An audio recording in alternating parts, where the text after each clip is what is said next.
Good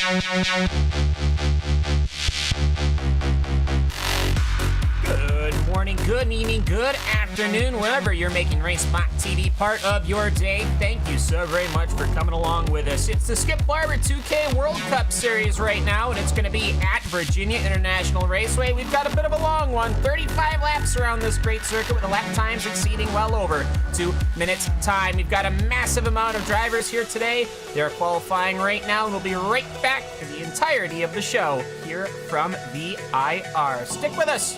2K Skip Barber World Cup Series.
.27 miles, 20 turns. That is the Virginia International Raceway. The full course layout today with this Skip Barber 2K World Cup Series here on iRacing Live and RaceBot TV. Hello, everybody. I'm Cameron Walsh with Jack Stiles and Hugo Louis. We're going to be bringing you this great race. 35 laps on the docket, as I had previously mentioned. Qualifying times coming in right now. Currently led by Johnny Gawindi at the tip.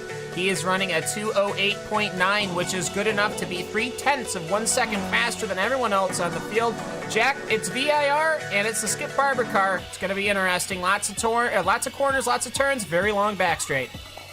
A very long back straight is going to provide an awesome opportunity for drafting overtakes going down into the tight twisty section just before the finish line. And also the few corners at the start, they are fast, they are sweeping, and they are going to be interesting, especially in these Skip Barber cars. We're just seeing Philippe Lebert on his second qualifying lap, now coming up through said section of corners. That number 2 car, Philippe Lebert, Mr. 2K World Cup, is going to be trying to set a lap time. He's currently third in qualifying at 2:09.259. Johnny Gawindi going to be setting the times at only person in the 2:08 so far. Ariane De Freitas is going to be 4th, and Fahim Antinadez is going to be 5th in the number 130. So it's going to be an interesting race. It's going to be close. 3 pit stops are going to be required to get to the end of this 35-lap race here today, Cam. It's going to be an interesting one. Well, that it certainly is. So, as it stands, we've got 29 qualifying times in with 31 cars in the server. So we'll see everyone plop at the lap. Everyone will show up on the grid. Now, of course, VIR basically was considered to be the longest track that we had in the iRacing service for quite a very long time. VIR, one of the originals, I would imagine, here on the iRacing service, added so very long ago. In fact, the old oak tree still stands.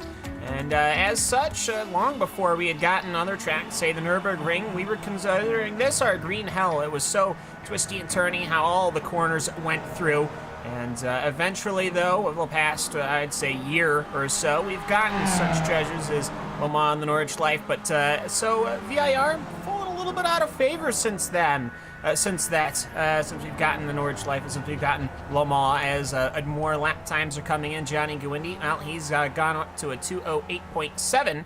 Ariane De Freitas now a 2:08.8. And Jack, we're talking about that first section. So very, very difficult, I'd have to say, to work towards the S's on the way to the oak tree. Yeah, I think one of the reasons why VIR is so interesting is this first section of corners. It's so fast and so sweepy, especially in these skip barber bars. You're going to skip barber cars, sorry. You're going to be almost flat through here. These cars have not got a lot of power, so they can really run these corners fast. But just looking at these first section of corners, it's up, down, it's undulating. It's interesting to watch, so it's just going to be interesting to see how we're going to see this plan out. Nearly everyone, I believe, has put in a quality time now. Only 2 cars who haven't. Kane Halliburton and Colin van der Ram. They're going to be qualifying 31st and 32nd and not setting a time. But Johnny Gwyndy is going to be the fastest car. Arian de Freitas is not too far behind him. Only 2 cars in the 208s. Yeah, just about everybody have put in their time, so I think anyone else running right now is just running for practice, of course. 2 laps open qualifier, actually I guess I should say single car qualifier. But either way, though, it's interesting to see just how everybody likes to do their laps. Most of the time, it's early on. A little bit with VIR, you probably wanted to get it done and over with. As we're currently watching Johnny Gwyndy as he goes right on through.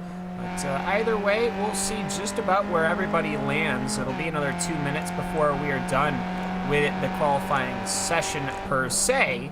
But that gives us plenty of time, Jack, to talk about other issues that we might have here at VIR. The pit lane is very straightforward to get onto. In fact, it's probably one of the easiest pit lanes you could possibly imagine getting onto. However, getting off of pit lane is a little bit of something else. Getting off of pit lane here is quite weird because the front straight isn't actually straight here at VIR, and the pit exit is on that little kink in the front straight. So you're going to have to be very careful going around these corners, especially on pit exit, to make sure you don't hit anyone. And we just see Luke Winton. He's going to be the only guy left out on circuit at the moment. He's on his in-lap, setting all of his qualifying lap times. Everyone's now finished qualifying. We have about 30 seconds left on the timer. But it's just going to be interesting to watch this front straight, because it isn't straight. The start is going to be interesting to see how everyone not only files through the first corner, but also through that little kink. Yeah, and anyone coming in and out of that pit lane will obviously have to deal with all the traffic coming on through. 3 pit stops here today to make the entirety of the race. Of course, fuel tank is limited to 40% of the capacity. But either way, so qualifying, just 2, 3, and we're done. All right, so qualifying times all locked in, all squared away. That means that we have got our starting grid here in the Skip Barber 2K World Cup Series here at Virginia International Raceway. Johnny Gwyndy ends up coming away with it with a 2:08.744. The only driver to end in that .7. Arian de Freitas, he got a 2:08.8.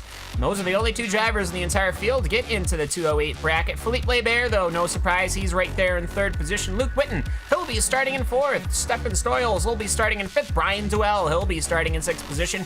Diogo Francisco in 7th. Fahim Antoniadis in 8th. Lon Tron will be starting in the 9th position. Justin Tickton in 10th.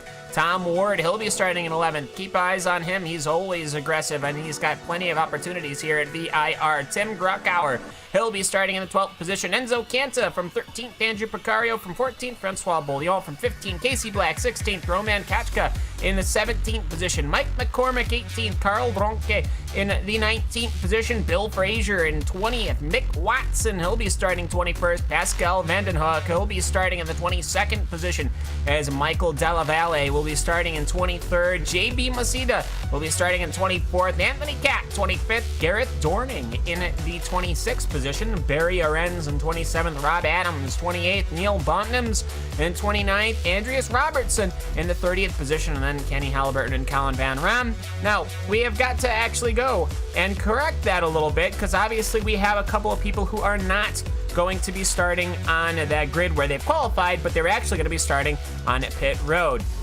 That would include Ari Haro, Dennis Johansson, Kane Lasky, Tommy Osgard, Christian Kabanka, Michael Della Valle, Remy DuPont, and Colin Van Ram, of which I only think 2 or 3 are actually here in attendance today at VIR. So we'll be seeing a couple of cars starting from pit lane, though we have to look to Johnny Gwyndy.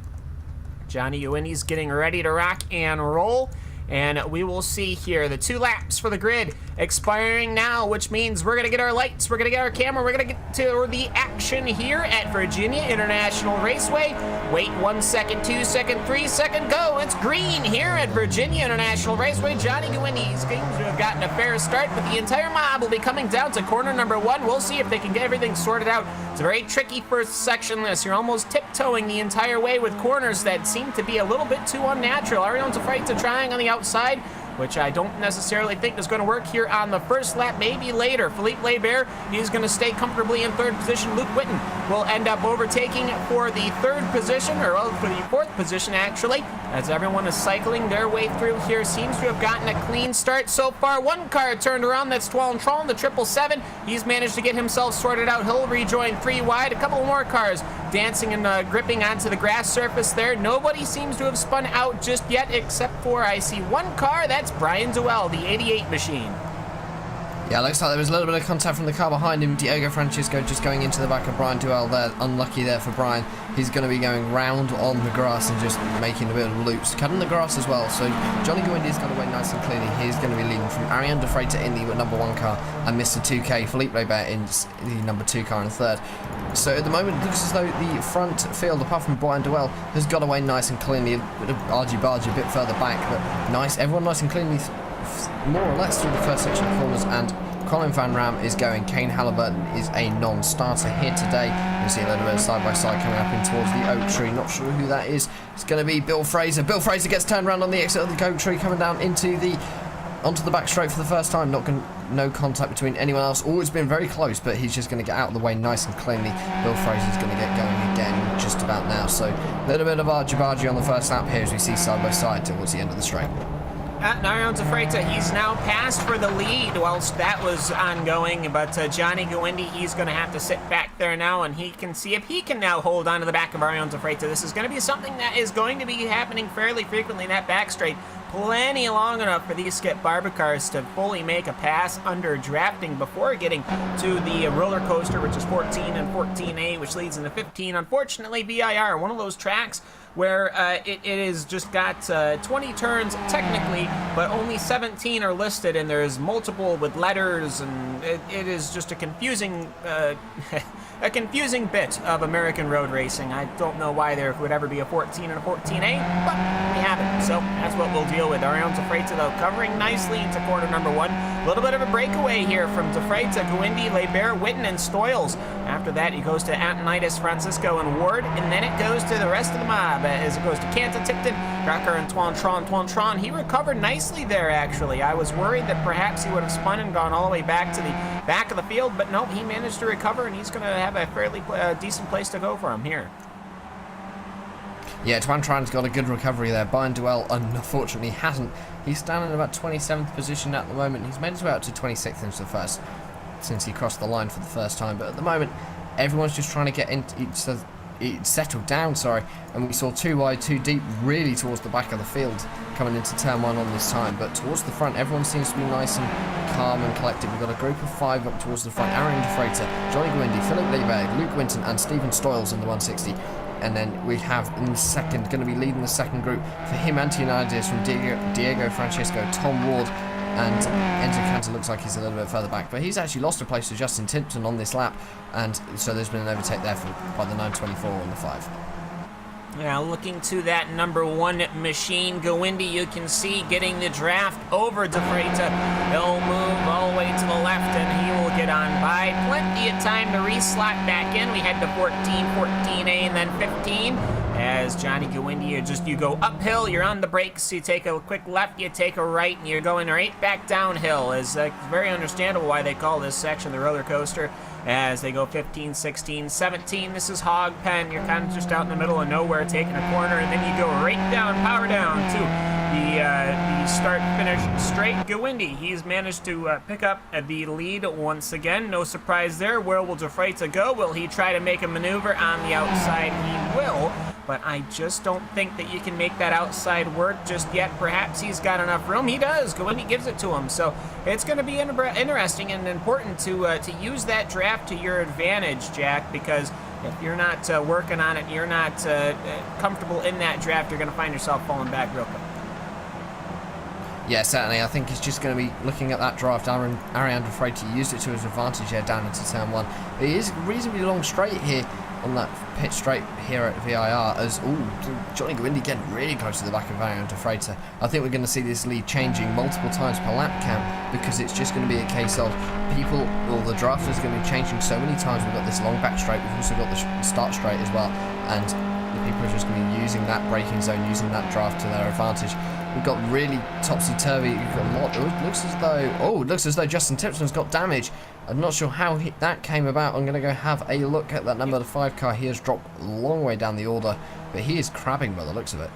Yeah, that's where we're going to get to is Justin Tipton. He managed to pick up some rear suspension damage. He was in 9th position, so he'll either have to try to make his way and survive around, or he will just have to take the tow. Looks like he's going to go for the going around, which is admirable. Either way, looking back now back to the front, as Ariane De Freitas has recuperated the lead before Johnny Gwindy has really been able to make the attack. I don't think he's going to be able to make the attack going to corner number 14. He might think about it. Either way, though, I'm pretty confident that these guys are probably working together to try and break away from the rest of this group here, because these 2 cars are the only ones that are exchanging draft, because everyone else is just trying to huddle up to the draft behind the rear of the 2nd place machine. Philippe Barber, he's just interested in trying to make the attack, but he's really not been close enough to it. I think that's just because Gwindy and De Freitas are running so quickly. Let's leave them alone for a little bit. Let's take a look to the back of the pack here.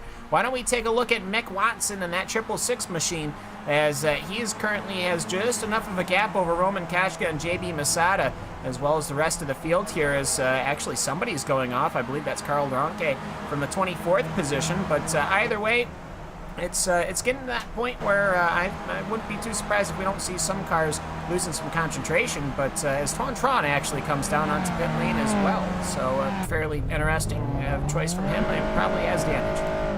Yeah, I wouldn't be surprised. Looks as though he's already got his pit stop done.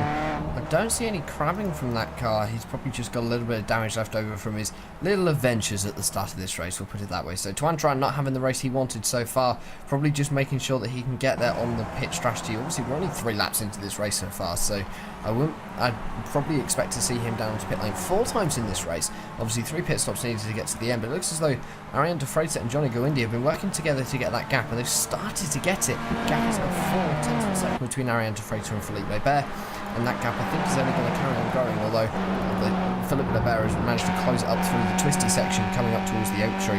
That long back straight with the draft is going to be interesting and crucial for these cars.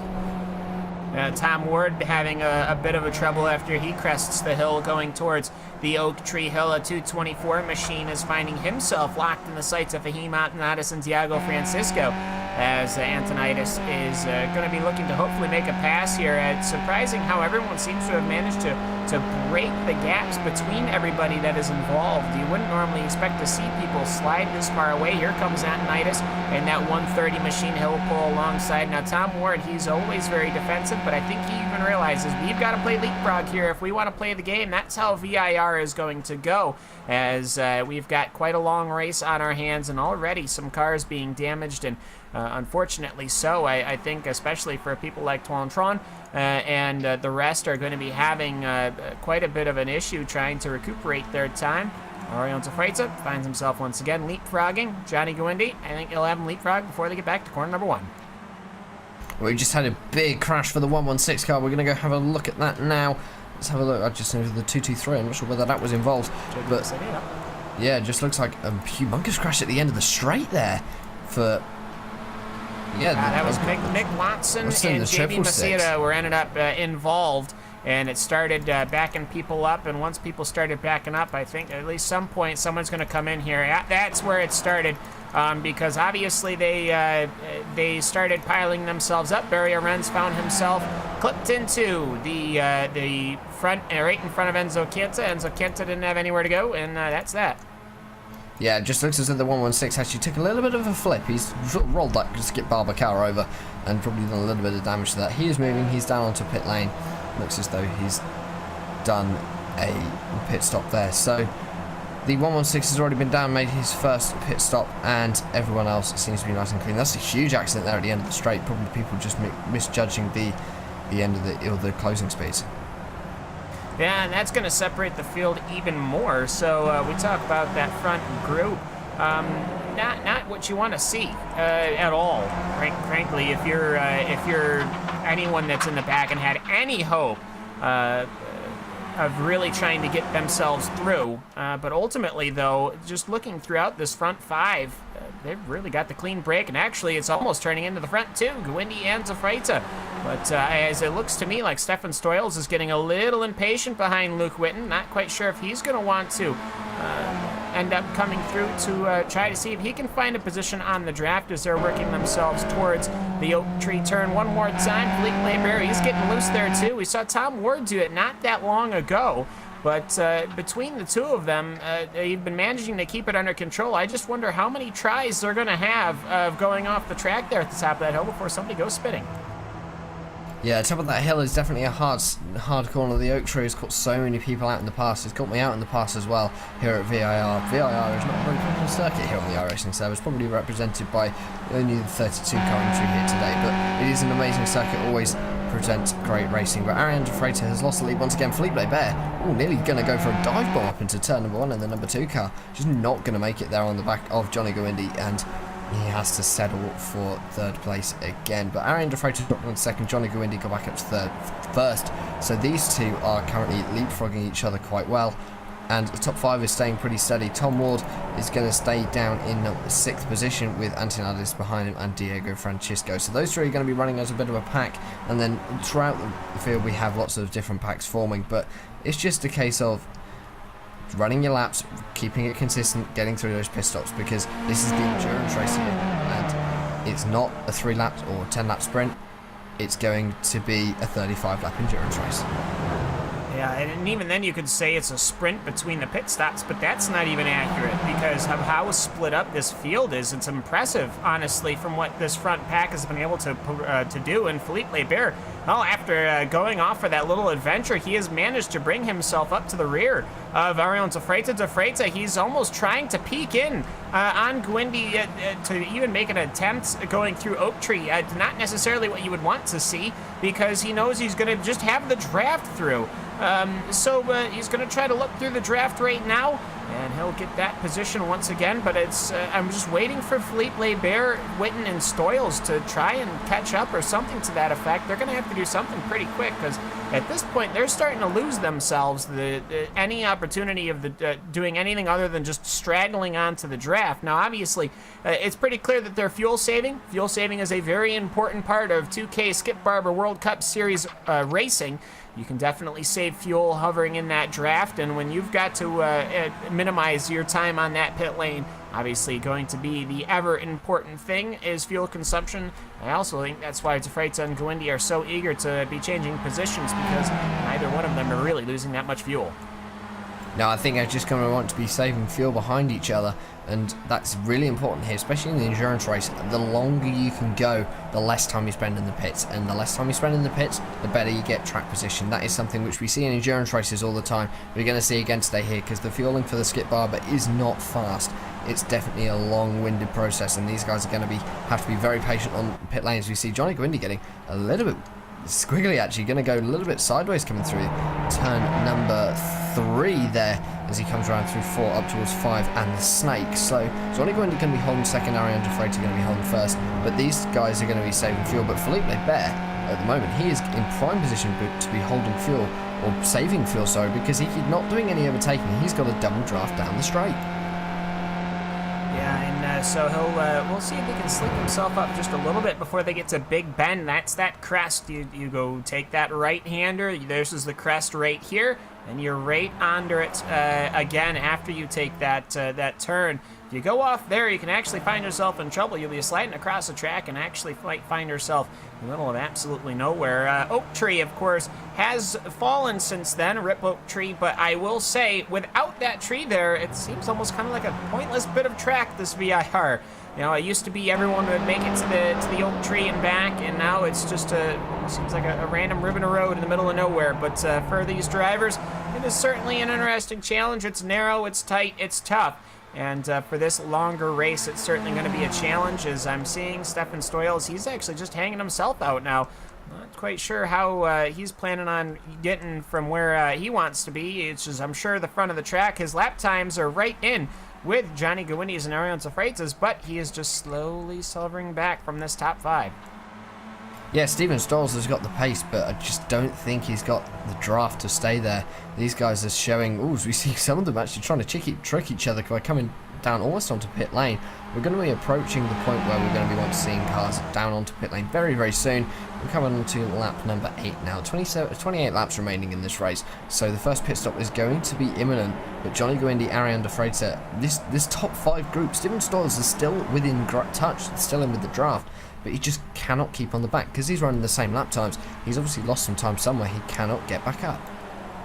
Yeah, and I think almost that might just be down to the driving. I think the qualifying time from Stoyles was a 9.2, whereas everybody else was right around there. I mean, Luke Whitten, he also had a 9.2, but it was Johnny Gawindi and Ariane Safraita who are basically stealing the show. They're doing basically qualifying times. Johnny Gawindi, he just had a lap time that was faster than his qualifying time, obviously a little bit draft assisted, courtesy of that number 1 car of Ariane Safraita. But looking back just a bit of a ways, this group of Gareth Dorning, this 190 car with Roman Kashka, Brian Duell, Anthony Catt, and Mike McCormick, I think these guys, they've been really fighting themselves out because Brian Duell has found himself in the pack. He started in 6th position, but as we saw early on, he ended up getting pushed off the track, but thankfully he's able to continue without any significant damage, and he has been working his way through the field.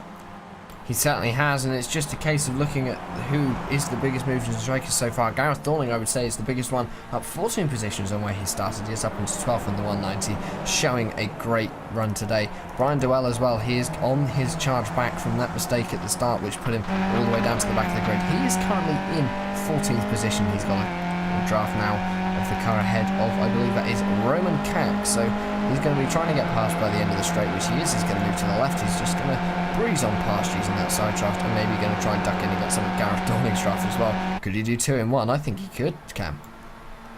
Yeah, he certainly has the opportunity to. I mean, the draft is there, and he will. But ultimately, though, you get to the front of this group, and then you're just stuck. Unless somebody else can keep up with Brian Duell, which might not have the possibility of that, simply due to the fact that everyone else's qualifying time around him is so much slower than his time. What that'll basically mean is that through all the twisty bits, he'll be able to throw his Skip Barber car faster than everyone else, and then he'll get to the straights where he's needing the draft help, and that might not be there. Now, we'll see how everybody's lap times go around him as that goes through, but I almost wonder perhaps unless he does some crazy malarkey with the pit lane, I just don't see him really being able to catch up to anyone. I mean, maybe perhaps Casey Black. Casey Black's not that far up the track from him, and he is on an island by himself, which is a very lonely thing to do, and actually, Jack, a bit of a tricky thing to do. You don't have any cars around you, you don't have anybody around you, you're basically just hot lapping, which can really not necessarily cause boredom, but make you just lose focus.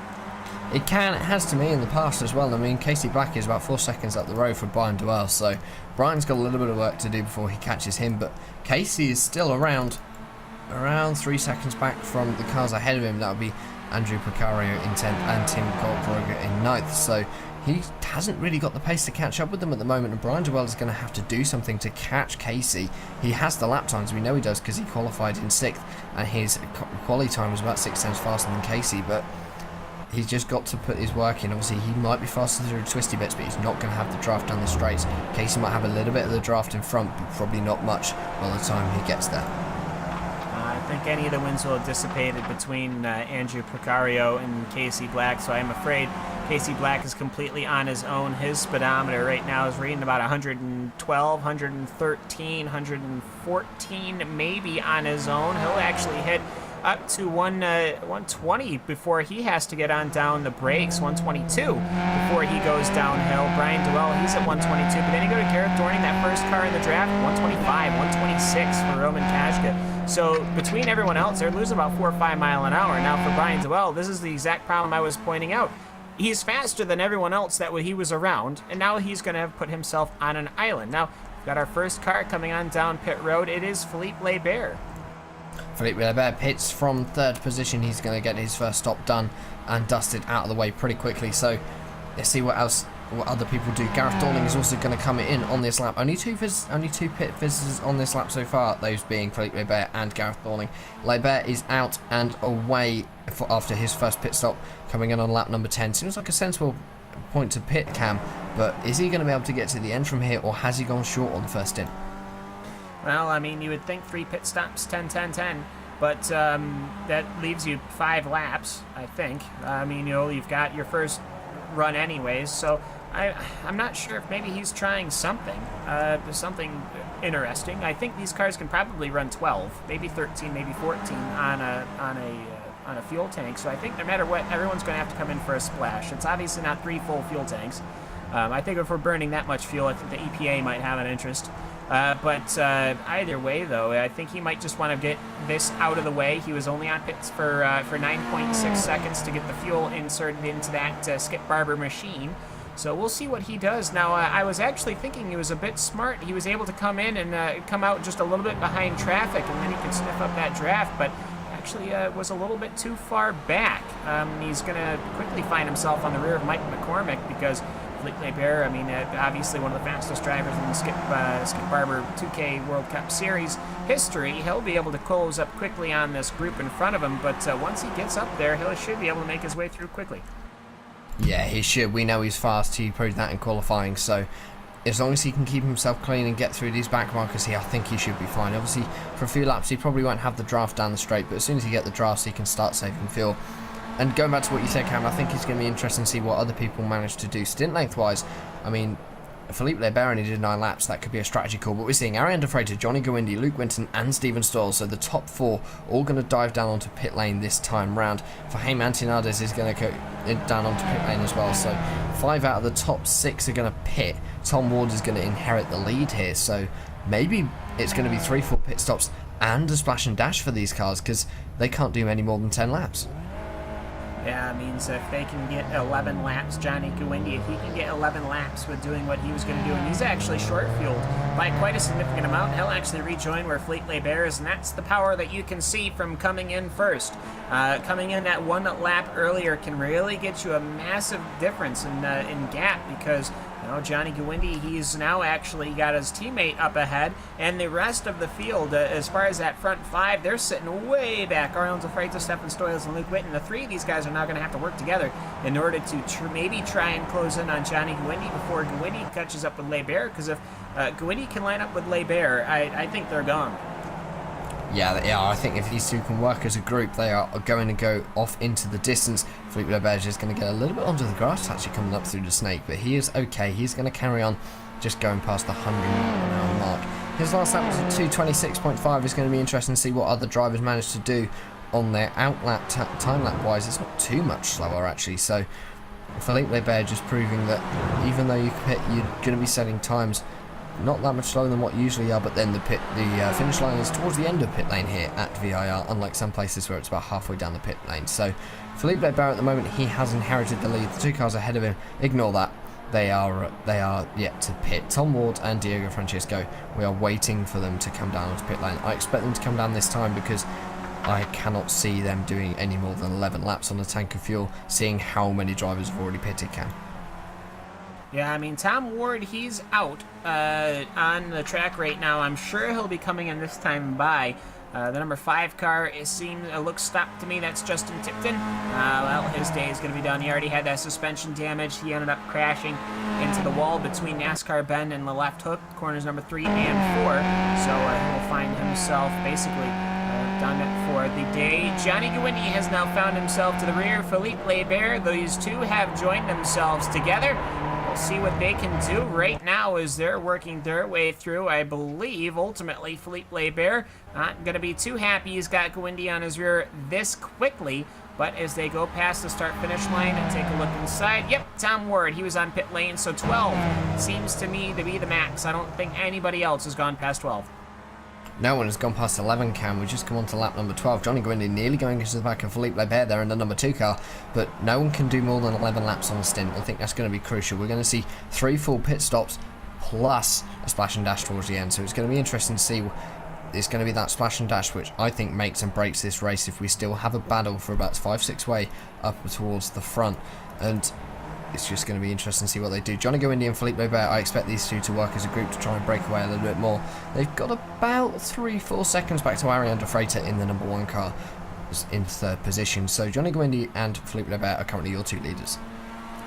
Yeah, and I'm sure once Gawindi gets to the rear here, once they go past Oak Tree one more time, that they will go past each other as Gawindi, look at how much quicker he is through the S's here, and this is not only just a straight S's, it's uphill, and Gawindi so much faster through that. He actually had to back off before a big bend, and they work themselves through to Oak Tree. Gawindi's just putting himself to the inside, and that'll allow him to get a better exit. That'll allow him to hold the acceleration, so he'll get the draft. But de Freitas, Stoyles, and Witten, these 3 guys are staying nice and close together here, and we'll see what they can do.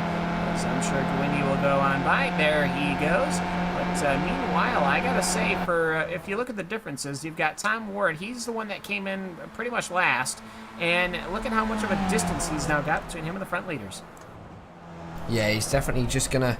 He's having a little bit of trouble there. Tom Ward, he's about 8 seconds back from the leaders at the moment. So I think he's lost a little bit of time there, just coming in even later.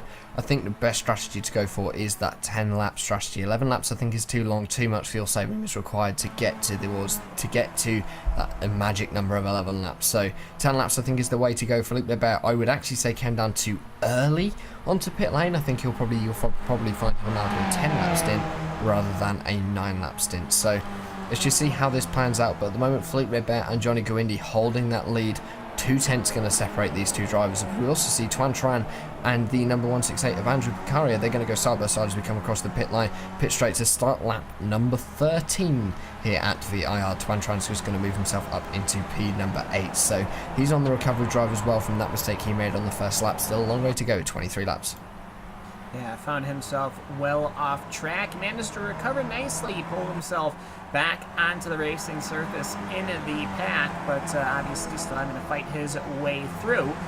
So either way, just looking through your top 5 right now, Gawindi, he's currently your leader, but he has actually pulled a fairly hefty gap over Leiber. I'm a bit concerned, maybe perhaps Leiber overdriving the machine just enough to allow him to slip away. As Johnny Gawindi, I'm sure he won't want to have been by himself, but if Leiber is perhaps just going that much slower than him, then it's only going to be a matter of time before that pack of 3 cars, Ariel de Freitas, Stefan Stoyles, and Luke Witten, are on the scene and ready to resume this 5-pack, because that's basically how the lap times are going. Johnny Gawindi pulled a 2:08.5 basically as he was making that drafting pass past Felipe Leiber. But where will his lap times be next time by as Stefan Stoyles? He is the one that is now going to be taking over what Johnny Gawindi and Ariel de Freitas were doing just 1 stint ago. As we continue to perhaps take a look at the Oak Tree, see where everyone else is. Basically, everyone else is so speared and so smitten and so separated that it's going to take a while. I think mostly perhaps people are just interested in focusing on just their race, as I think the pass from Stefan Stoyles was almost a little botched. Ariel de Freitas, I saw him going a little bit side by side, that number 1 machine with Stefan Stoyles in a section you wouldn't normally see him. I don't think they should be too interested in slowing each other down. But either way, lap times coming across. Now this is Johnny Gawindi completely solo. It was a 2:08.9. That is a very, very quick lap. A little bit slower than his qualifying time, but overall, as Stefan Stoyles, he's almost trying to take a peek. Ariel de Freitas finds himself up ahead once again. So these 2 cars not necessarily helping each other out in the draft. I'm not sure. They should be able to catch the rest of the field in front of them, but it's just not looking like that's going to happen, as the 666 is finding himself in trouble. Yeah, 666 has just had a bit of contact with Carl Dronke towards the end of the straight. Dronke's just going to try and dive it up the inside. Unfortunately, he could not make it in time, and those 2 collected each other coming into turn number 14 and 14A. So coming into the roller coaster, Carl Dronke just turned around the 666 and Mick Watson. Watson got going again with no real apparent damage. That will be obviously waiting to be seen later on, but he has dropped down the order just a couple of positions. He's still in 19th, 2 positions up on where he started. Yeah, and just continuing up front, I mean, it is just the Johnny Gawindi show as it stands. I mean, he seems to be running faster on his own, which doesn't seem like that should be possible. I know the lap time can come down very much so with that draft, but just looking at the best lap times overall, he has had almost the fastest lap of the race. The actual fastest lap of the race, surprisingly enough, goes to Stefan Stoyles. So far, he ran a 2:08.322, and that was completely in the draft as Gawindi, Barber, Freda, Stoyles, and Luke Witten. Now, let's take a look at this 160 in 1 battle once again, because the last time by, it wasn't that clean. They ended up fighting for position, and Zafreta ended up finding himself up ahead. But it doesn't look how these guys are cooperating very much in order to allow themselves to catch Barber and Gawindi. Yeah, I think these two are just got to try and work together to be able to catch up to these lead 2 group. They're still in fuse distance, but Aaron DeFreitas is just going to go down the inside, running Stephen Stoyles off actually into the grass. So Stoyles is going to go off wide, coming down into the main straight for the 14th time. And it just looks as though he's going to rejoin nice and safely there. He's got going in, but he has dropped a few positions. So Aaron DeFreitas has now been left on his own to try and catch Philippe Barber and Johnny Gawindi. And without a draft, I think he's going to struggle. Yeah, he's got Luke Witten not that far behind, but will Witten be confident enough to run next to Ariel Zafreta like Stefan Stoyles was? Well, Zafreta was looking very hard to attack. I think perhaps he realizes he's the faster car. He just can't do anything about that draft, so he tries to retake the position as fast as he can, or because there's no point in saving that draft. Then you got to slow down for the car in front of you, as it is right now. Lap time's coming across. It's the fast lap. That last one went to Barber with a 2:08.6.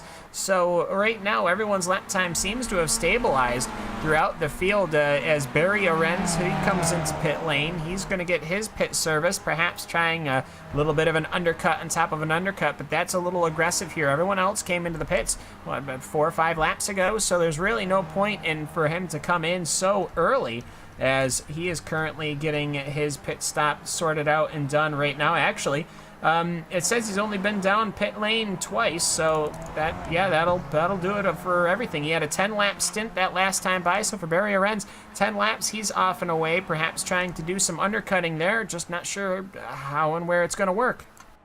Yeah, obviously he had that issue earlier on in the race, so I think he's just pitted now to get that. Obviously he's done his 10-lap stint, he's going to now want another 2 stops to get to the end of the race, 21 laps, so we're going to be approaching the pit stops in the next sort of 5-6 laps as we go back towards P12. Anthony Cat and Roman Kayak, these two are now going to come down the oak tree, going to be quite close. They've got a bit of company with the 190 Gareth Dorling, so we've got a 3-way fight for P number 12 here, but Anthony Cat just looking like he's being able to pull away down the straight. Roman has not got the draft he needs to get past on the straight line speed, and yeah, he's just gonna not be able to get it done by the end of the straight. So Anthony Cat looks like he's going to hold on to P12. As they say, that Roman's going to move to the left hand side. He's going to build up a little bit of speed, coming down to 14 and 49.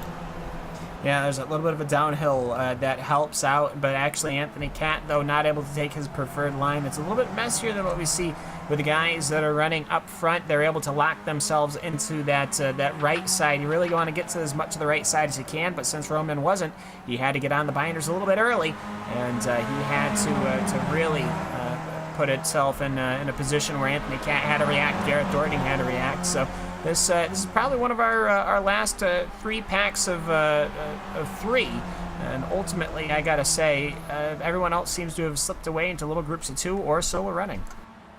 Yeah, everyone just seems to be sort of splitting up now in the pack, and I think that's a bit of a shame actually, because it just means that we don't have the close contact racing that we have seen at places like Lime Rock Park that we did 2 weeks ago. So it's obviously okay, we're seeing pretty close racing up towards the front.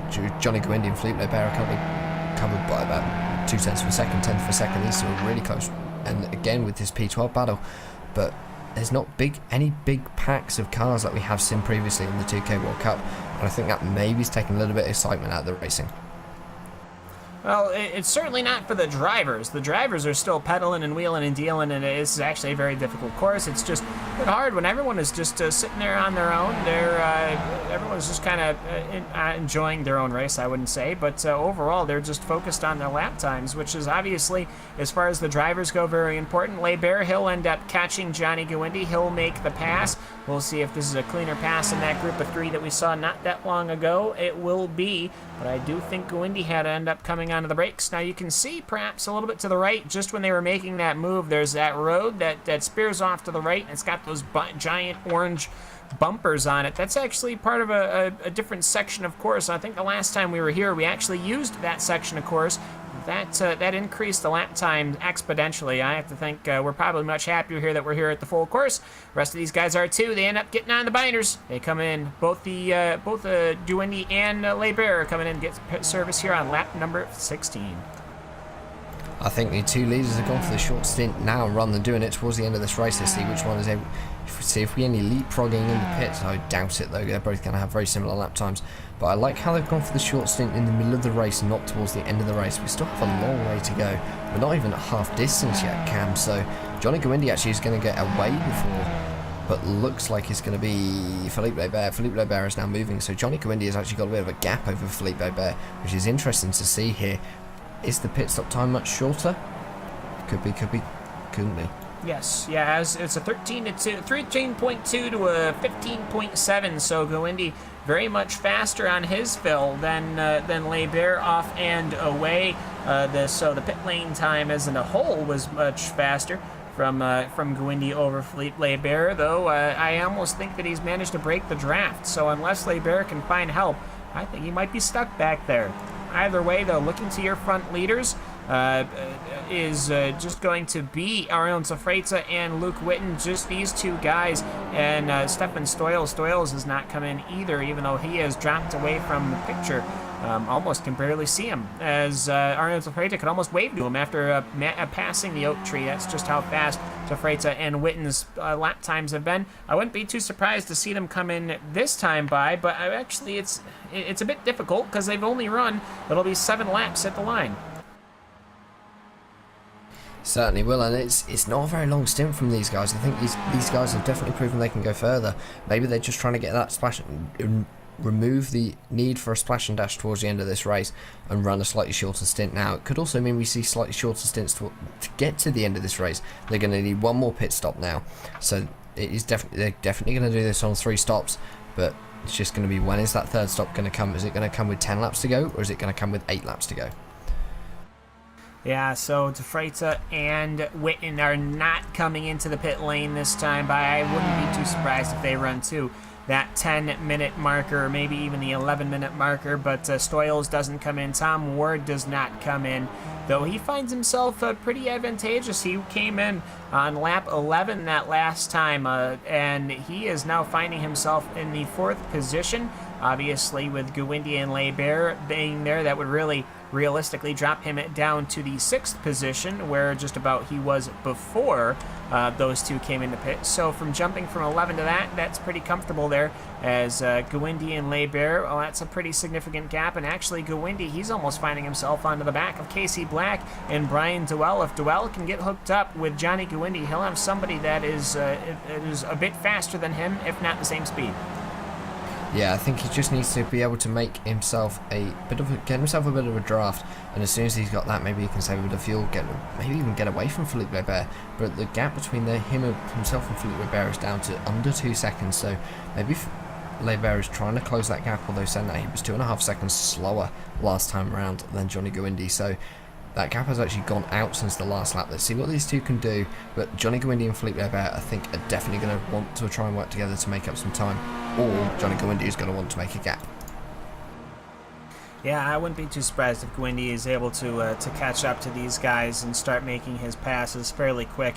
As Casey Black, he'll be right there not that long from now. I mean, he's probably gaining about a second a lap realistically, as Gwindy, this is his first out lap, I would presume. His last lap was a 2:29, so That's whereabouts he's lying, as just looking right back up to the front, it's still Arion Zafreta, still Luke Whitten, still Stefan Stoyles, who's 5.7 seconds off the back, and then Tom Ward, who's 8 seconds off the leaders. Arion Zafreta taking that final corner right now. He'll get off that long long corner to the right side. No, he will not come in once again. Looking at the battle, however, for position number 17. Yeah, it just looks as though Enzo Cantor's just going to try and get a run on Antionades. He's dropped some positions, actually. I wonder whether he's had a bit of an issue, but Enzo Cantor not having the day he wanted. He obviously had that incident a bit earlier on in the race, which sent, I can't remember who it was, Cam, but you might be able to remember, he sent someone off flying, or someone went flying off into in front of him, yeah. Yeah, someone ran into the back of him, I think, and just that car went flying off. But Enzo Cantor's managed to make his way up into 17th. For him, Antonadis has gone down to 18th, but it looks as though Andres Robertson has lost 2 positions on this lap, Cam. He obviously had a bit of an issue, maybe coming down the front straight, as we see car ahead just diving into the pits. Not sure who that is. That's going to be Carl Drunke.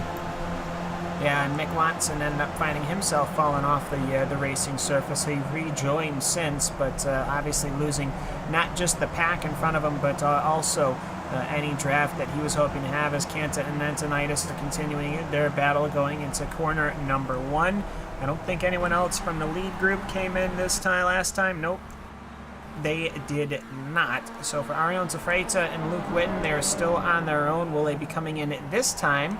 Well, we're still sitting at short. They're running at 9 laps right now, and that's when Philippe came in. So when they go past the start-finish line, they'll have made that 9th lap. But either way, we're talking about fuel so much because, of course, these machines are fuel limited. So will be a total of 3 stops, and just trying to figure out when and where those stops lie that really push yourselves to where they're going to be. Now, it's interesting to see here, they're running all the same lap times, but just where on the track, Jack, is Arion Zafreta and Luke Whitten, hopefully they come in at the same time, going to come out, where in respect to Johnny Gawindi and Philippe Lebert. Well, Arion Zafreta and Luke Whitten are now coming down onto the main straights. These guys are now going to cross the line to start their 20th lap of the race, just 16 laps remaining to go. A bit further back down in your field, we're going to look towards 10th and 11th position. That is your cars of Johnny Gawindi and Philippe Lebert. They're now coming through the roller coaster. So the gap is not very much, and these guys really have to work. Arion Zafreta are actually going to get a little bit wide coming through 1 and 2, and that's just going to be a little bit of a mistake. Tom Ward is going to come down onto pit lane out to 5th position, so Arion Zafreta and Luke Whitten still going to be continuing to lead, but we're going to have to watch Philippe Lebert and Johnny Gawindi as they're now crossing the line. Yeah, a couple of other guys coming in, Tim Grauer, as he'll come into pit. I gotta say, though, if you look at Arion Zafreta, then you look just a little bit down, I can see the gap. It is about 25 seconds between Johnny Gawindi and Arion Zafreta. Now, the entirety of pit lane, even the fastest guys, are sitting around 29 seconds. So, basic math here, it's going to leave about 4 seconds of a gap between Johnny Gawindi and Philippe Lebert, and then Arion Zafreta and Luke Whitten. So what that can mean is that unless Arion Zafreta really short fills, which he has the option to now that he's stayed out so long, this will when he crosses the line, it'll be 10 full laps ran.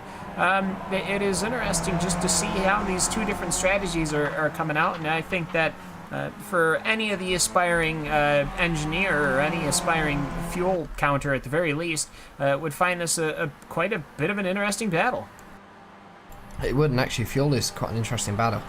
Johnny Gawindi just getting a little bit up on the curb, unsettling his car just a bit, but fuel is quite an interesting. You'd think you'd want to see fuel strategy. You'd usually see it in endurance races. We obviously saw it in Petit Le Mans yesterday, and we're going to see it in a couple of weeks when the first round of the NES goes to Sebring for the 6 hours of Sebring. But no, we're also seeing it here today, and I think that's very interesting, Cam, because it gives people an insight into what it's like to be calculating fuel on the fly.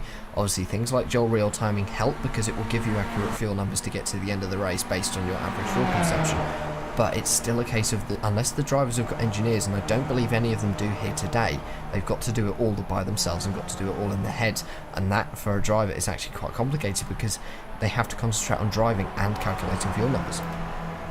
Aranza Freita comes into the pits and he actually misses his pit box and he has to throw it in reverse. That will certainly cost him time. Luke Whitten coming in, Stefan Stoyles also coming into the pit lane here. Everyone getting their service, and actually there goes Johnny Gwindi, long way and away, as only the first car out is Luke Whitten. The second car out is Stefan Stoyles. Aranza Freita, he's actually the third out. So quite a hefty gap now between Johnny Gwindi and Fleet Laber, and now an even heftier gap between Fleet Laber, Luke Whitten, Stefan Stoyles, and Aranza Freita. From one to the other, he finds himself well in the back because of that mistake. Yeah, Aranza Freita has lost a lot of time here because of that mistake on pit lane. Maybe that inexperience of doing multiple pit stops may be creeping in. Obviously, we're now going past the usual time of how long a 2K World Cup race can be. So what we're going to be seeing here is drivers maybe starting to get a little bit out of their depth. We're around 45-50 minutes into this race. This would be what a usual length 2K World Cup race is, but now we're getting into the realms of unknown for a lot of these drivers. Obviously, we've only ever had one endurance race for the 2K World Cup before. This is only the second one, so drivers maybe going to be, for some of these drivers, they have done endurance events, so they're going to be used to longer stints, but others maybe not. Yeah, and again, just in case some might be wondering, nope, tires will be fine. They can run these things hard for pretty much the entire day and never even blink at them, so this race will do nothing to those tires. But either way, for Johnny Gwindi, he's comfortably now sitting as the leader, as we're looking right now at the battle between Casey Black and Brian Dowell. Dowell has gotten to the rear of Casey Black, and perhaps he will now try to make the maneuver, as I believe that means that Brian Dowell ended up coming into the pit lane. Actually, Casey Black did as well, so this was pit lane bringing these two guys together. Brian Dowell hopefully be able to cycle through. He'll have the draft. Will he have the maneuver and the position? Well, he hopes so. Michael Delaval, he is still waiting to come into pits, so that is why he is finding himself in the 11th position. I was going to say, because I saw him earlier, much earlier in the race, spun out in the grass. And actually, he has just ran out, Michael Delaval, so not enough fuel to finish 11 laps for that 2:07. But either way, multiple cars still coming in. I believe that's Diego Francisco, Luke, just Diego Francisco coming into pit.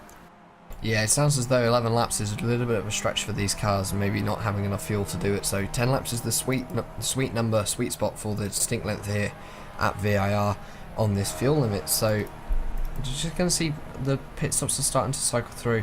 The people who have completed, or the only one who hasn't completed the second stop so far, is Andrew Picario. He's going for an 11 lap stint, his second of the race, I believe. So it's going to be interesting to see if he makes it to the end of this lap. I would expect him to, but we just got to keep an eye on him. He's got a little bit of a lead over Johnny Gwindi, about 2 seconds, but it's just, he obviously will lose that at the end of this lap when he comes down onto pit lane. Yeah, and to think Picario, Della Valle was not able to make it all the way around for 11 laps. He started sputtering down the long straight. We'll see if perhaps Andrew Picario will be stuttering as he reaches halfway down the long back straight. Johnny Gwindi, though, he is sitting right underneath him. I think he might even get a little bit of a wisp of the draft behind that 168 machine. We'll find out here. These ended up going through now past what is basically the second pit lane, because you can, of course, have two full separate races going on at the same time, just how large this VIR circuit is. But today, of course, using the full course, we'll see if Picario can actually make himself work all the way through to that start-finish line. I'm just... he might be able to with individual fuel saving, but I don't really know how much draft he had. Yeah, I think he's just going to be able to make it. He's onto the downhill section now through the roller coaster, so I thought I did see himself following a little bit on the back straight, but at the moment he seems fine, so he'll be ducking down into pit lane now to finish his second 11 lap stint of the race. He's going to be pitting from the lead on lap number 22. There's a sputter. Yeah, just going to come down onto pit lane. Did it just at the right time, so down to 70 kilometers an hour here at VIR. Just going to find his pit stop and get himself some more fuel. He will need one more stop to get to the end of this race with 13 laps remaining, but he missed his pit box actually. Yeah, definitely not a good day. We've seen that a lot now Just today, I think people are just kind of underestimating. But either way, though, looking back to the front again, Johnny Guindi, he's still your leader right now after 48 minutes of running. Philippe Laibert, he is sitting 3.5 seconds back. Luke Witten and Stefan Stoyles have now found themselves together once again, just minus Ariane Zafaita, who is sitting back in 5th, and Tom Ward, you know, for that earlier stint that he did where he came in, where he stayed out a lap later than everyone else and did an 11-lap stint, he's paying off pretty well here. He started in 11th, he's in 6th right now. Yeah, he's done really well actually. He's up quite a few places in the way he started. Biggest movers and shakers so far on your field. We've actually got a joint competition for this actually. Anthony Cat and Gareth Dorning, they're actually in a battle together for 13th and 14th. I'm just going to have a look at how close they are. Not very. They're running line astern, but they're not close enough to make any position changes just yet. But those two are both up 12 positions on their starting point. And let's go and have a look back at them. P number 19. This is battle for P number 19 with Enzo Cantor, Fahim Antonades and JB Masida. This battle has been raging for quite a few laps now, Cam, and it's going to be interesting to see how this plays out over the next few laps. Yeah, I almost wager that this has been going on since before the pit stop and after the pit stop, so no braking at all from those two. JB Masida looking along, Pascal Vandenhoek is looking along, and Rob Adams, he's just a little bit too far back to be sniffing any of that draft. Now, if Antonitis and Kanta can work together, Mike McCormick isn't that far ahead, and if they can get to Mike McCormick, they'd be on the rear of Carl Dronke as well. So either way, mid-pack, they're about 16th position. All the way back is Enzo Canta. He will end up going for a spin. Will he clip the oak tree? No, he will not, but he'll come across and he'll clip Pascal Vandenhoek. Not what we wanted to see there. Vandenhoek will come on and he'll almost clip Rob Adams, and then they'll make contact again. Let's see if we can get replay of that here on Race Spot TV. But either way, for Enzo Canta, he crested over that hill, and once he crested over that hill, that rear caught just enough to send him flying. I think that car was fairly out of control. I don't think they really had many options to try and slow that machine down, and I think that Pascal Vandenhoek probably should have seen him coming across the track. Yeah, I think so. Pascal Vandenhoek probably is going to be extremely annoyed after that. His bad days just got even worse for him. Looks as though he's got a little bit of suspension damage to the car. It looks as though it's crabbing down the back straight. Yes, it is. So that Skip Barber is down onto pit lane. He's decided to take the tow back to his pit box. There for the 201 opening. It's day over. Looking as though he's going to be stationary for much longer than we expect him to. So yeah, day over for Pascal Vandenhoek in the 201. That's unfortunate. Enzo Cantor though is going to carry on going. Looks as though he's got a little bit of damage though. Twan Tran's also going to be coming out of pit lane now. So, and it looks as though no one's getting close to the 20 incident limit either. Tim Garakoga in 8th is probably going to be our closest driver at the moment to that 15 incident or 20 incident limit. He is at 15 incidents at the moment, so it'll be interesting to see if he actually hits it. But at the moment, your leader is going to be Johnny Guindi with a 3.8 second advantage over Philippe Laibert, who again has got an advantage over Luke Winton, who's in the battle for 3rd with Stephen Stoyles.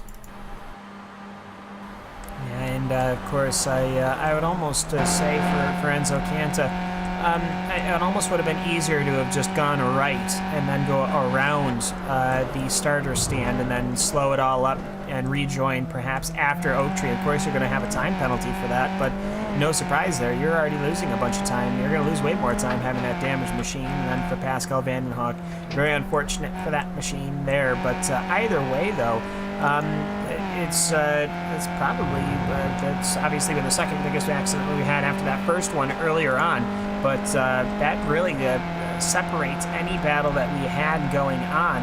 And for Johnny Guindi, all he has to focus on right now is hitting his lap markers before he gets to that pit stop. He just ran a 208.8. Philippe Laibert solo just ran a 209 flat, so that's 0.2 of a difference.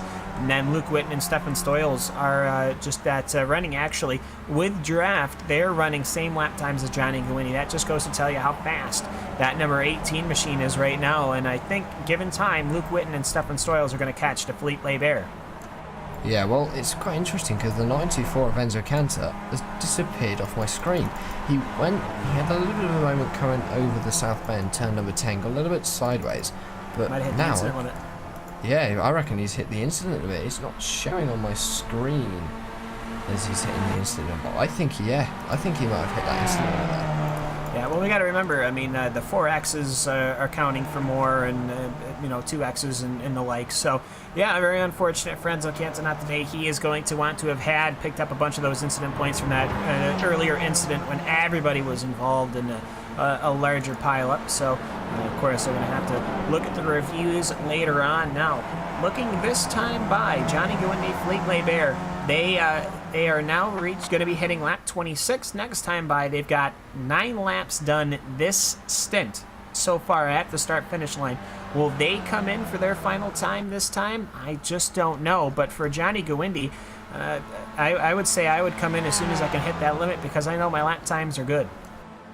Yeah, I think as soon as he knows that he's in that window, which is actually going to be this time around, with 10 laps to go this time around. So as soon as Johnny Gwindy crosses the line now, he's in the pit window to pit to get that fuel to the end. So he's got probably one more lap on his stint. He's now going on to the 9th lap of his stint. Same with Felipe Bear. So those two are going to be down onto pit lane next time around with 9 laps to go. So 10 laps. Yeah, exactly. So Johnny Gwindy's going to pit, 10 laps to go, so he's going to go for a 10 lap stint. What's Felipe Bear going to do? He's going to pit as well. So those two are going to counter each other. No incidents on pit lane today other than missing pit stalls actually, which is quite nice to see. So Luke Winton's going to be promoted into the lead of this race with Stephen Stalls just behind him on his tail. But let's see who comes out between Johnny Gwindy and Felipe Bear. Yeah, for Ariane Freitas, I would have thought that he would have came into pits this time by, try to undercut Luke Witten and Stefan Stoyles, even though they certainly got enough fuel. But either way, Johnny Gwindy, he's looking ready to rock and roll, though he's in reverse gear. Did he not remember? How did he not remember that he was in reverse gear? I was getting worried there. Felipe Bear is going to have the jump on him because Johnny Gwindy has left his machine in reverse. Not exactly the most graceful of things, and then they find themselves in traffic, which is not what they are going to want. They're going to want to brake and have a great outlap. Very hard to do that when you're fighting for position. Massive mistake from Johnny Gwindy. I think, yeah, that's going to be his make or break incident there. He's just not going to have the momentum probably to... Well, no, I reckon he can catch up with Felipe Bear just in front of him, but Johnny Gwindy really needs the stroke of luck to be able to get past him and hold that position, because these two are just going to be drafting each other, swap positions at every possible opportunity. So I think Johnny Gwindy is maybe just throwing away a very sturdy chance of the win. Well, I'm sure he'll be able to catch up to Felipe Bear, but for Felipe Bear, he is now going to have a match lit under his keister because he now has the opportunity. He now has a chance. He's just got to get past Brian Duell, that number 88 machine. Normally a very fast competitor, just not here at VIR. The lap times just aren't there for that number 88, so they're now working their way through as that PSR machine of Brian Duell is going to most certainly get past as they round the oak tree one more time. Lap 26 of 35. Bear and Gwindy finding themselves in trouble as looking back up front, it will be Luke Witten, Stefan Stoyles, Ariane Freitas. Will they be coming in this time by? I think Luke Witten might have ran out of fuel, or he was heavily fuel saving here, or he was just completely disengaged and out of gear. That's what it was. He was just way out of whack going down that last couple of corners there to where I might have thought that he might have sputtered, but nope, not at all. So either way, those Luke Witten is your leader. Ariane Freitas coming down pit lane. Yep, Ariane Freitas going to come down pit lane to make his final stop of the race. He's going to come to his stop pit stall now, going to make the mark. You're going to refuel that Skip Barber car with enough fuel to do the final 9 laps of this race. He's going to be tumbling down the order, but don't forget we are still owed pit stops by most of this field. They haven't yet gone to their 10 lap limit. Everyone's on slightly different strategies now. Otto Freitas is again moving. He's out and away. He is also going to be out ahead of Johnny Gwindy and Felipe Bear. Yeah, that's a really good pit stop from Ariane Freitas. I mean, when he came in, he had an 11.2 second pit stop. That's faster than Felipe Bear and Johnny Gwindy, but that's because they didn't have to put as much fuel in his tank because he had short stinted so much. Since there was already fuel in there, they just had to top it off, whereas compared to Johnny Gwindy and Felipe Bear, they had to basically fill the entire tank. So a little bit of fast running there from Ariane Freitas. He now finds himself there. Johnny Gwindy is now finding himself what will be in second position once everyone else comes in down the pits. But this is it's shaping up to be quite a dramatic run here as we're closing out the final stages here at Virginia International Raceway for the Skip Barber 2K World Cup Series.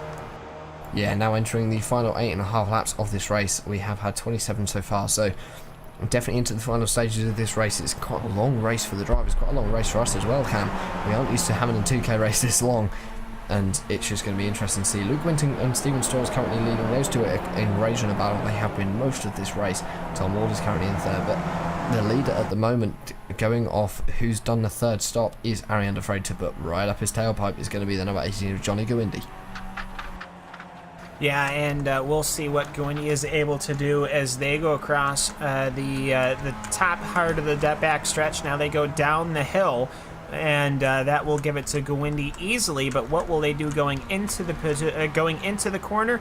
Guindi is going to take as much corner as he needs to be. I think for Guindi, as he has to whoa that baby up, giving a little bit of a tail slide going into that left-hander. I think he is going to be the car to beat today, but not much time left as far as actual chances to make these passes. Of course, we've got the back stretch and the front stretch, but anyone who gets passed on the back stretch can make the pass on the front stretch. It's just going to be trying to figure out what's going to be better for you. Or do you want to be the car to be passed, or do you want to be the car on the pass as they go across the start-finish line straight and narrow?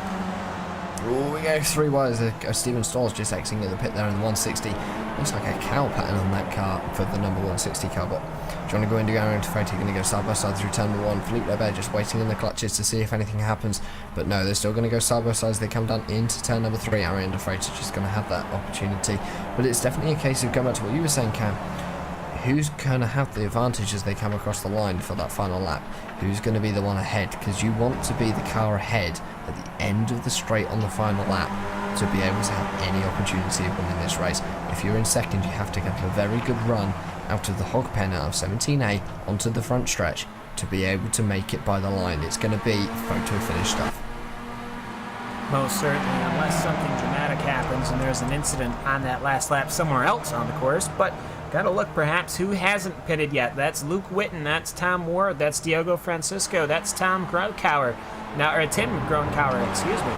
As they are running to the ends of their stints. Tom Ward, he's only ran, it'll be 9 laps this time by, but perhaps he should come in and get his service and see where he can come out. Obviously, they're going to have to short fill. He is only 19 seconds ahead, which is not certainly enough to really make a difference down pit lane. It's a 30-second pit lane. As Ariane de Freitas now covering for Johnny Guindi. Johnny Guindi now finding himself involved once again with the pass. But you know what? Ariane de Freitas knows I can make the pass going forward. And actually, Philippe Lebert, he's going to stick his nose to the inside for Ariane de Freitas wide. But ultimately, though, it's a left-hander to a right-hander. Ariane de Freitas has that inside cover. These guys are starting to test and probe and see where they can find themselves an opening. Yeah, I think they're just going to start looking for opportunities. Any opportunities they get now. 7 laps remaining. It's not too much longer. 15 minutes left in this race is probably all we're going to have now. Let's see what Ariane de Freitas can do coming down the front stretch this time. Don't think he can do much, but watch out for Philippe Lebert in the number 2 car. He's got the double draft. He's got the biggest advantage out of all these cars. He's going to move to the left. They're going to start moving over. Ariane de Freitas is actually going to leave him some room. Very sportsmanship from Stephen Stoyles is going to want to get involved in this as well. Brian Duell is apparently involved in this. Is just off the back of here as well, but Brian still owes us his third pit stop, so he is not a threat. So we have a 4-way battle for essentially the lead. Johnny Guindi, Ariane de Freitas, Philippe Lebert and Stephen Stoyles. Yeah, good stuff as Guindi, he's just really trying to have a good day here. The Mexican driver who lives in Mexico City, obviously not the best month last month at all. He'd probably love to come away with a victory here at VIR in the 2K World Cup Series. But either way, for Ariane de Freitas, Philippe Lebert and the rest of the gang, this race is certainly for far more marbles than what would be considered a normal race. Due to its endurance length. But for Guindi, de Freitas, Lebert, and Stoyles, who can play spoiler here? Can it be Spoils? Can it be Stoyles? Can it be Lebert?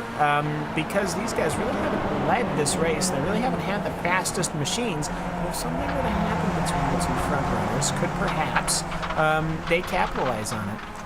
I think Stephen Stoyles is going to have the strategy of wait in the clutches, wait to see if the 2 people collect each other in front. We could even have a 3-way accident between Lebert, de Freitas and Guindi, so that could just mean that Stephen Stoyles gets promoted essentially into the lead as de Freitas gets a pass done on Guindi down into the top of the roller coaster. Here comes Philippe Lebert. Guindi could lose 2 positions in. No, Felipe Leber's just not going to have enough time to get past, or is he? He's going to go side by side coming into the top of the roller coaster. Not going to be able to get it done. Arian or Johnny Goindy going to hold the position. Arian DeFreitas going to get past Goindy. Let's see. Tom Walder's going to come down onto pit lane. Anyone else we're going to expect him down? Probably not. Everyone's going to stay out to do one more lap. So it's just going to be a case of waiting for everyone to filter through the pit lane and see when, and then have a look at the standings afterward.